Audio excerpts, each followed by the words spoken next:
Hello, मी doctor Priyanka. आज ओपीडीला एक patient आलेला. त्याचं वय 75 असं होतं आणि आजोबा होते. आजोबा आले ते म्हटले, "मॅडम बीपी चेक करा."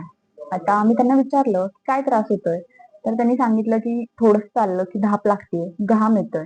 म्हणून मग त्यांचा बीपी चेक केला.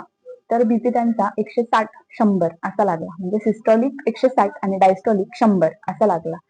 त्यानंतर मी त्यांना विचारलं, की बीपीचा त्रास होता का? त्यावरती ते म्हटले, की याआधी होता, बीपीच्या गोळ्या सुद्धा होत्या, पण त्या बंद केल्या. म्हटलं बंद कशा केल्या? तर त्यांनी सांगितलं, की मनानेच बंद केल्या. बीपीच्या गोळ्या मनाने बंद करणं थांबवा. पहिल्यांदा डॉक्टरांकडे जाऊनच बीपी चेक करा आणि बीपी जर नॉर्मल असेल तर डॉक्टरांच्या सल्ल्याने बीपीची गोळी ही बंद करा. त्याशिवाय बीपीची गोळी मनाने बंद करू नका. आता हा बीपी चेक केल्यामुळे त्यांना समजलं की बीपी जास्त होता.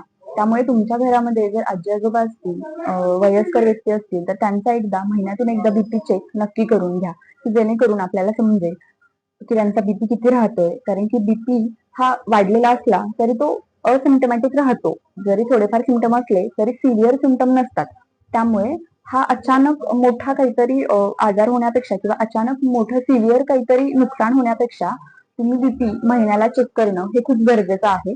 त्याचबरोबर बीपीच्या गोळ्या जर तुमच्या घरामध्ये आजी-आजोबा घेत असतील तर ते वेळेवरती घेतायत का याकडे सुद्धा बघितलं पाहिजे.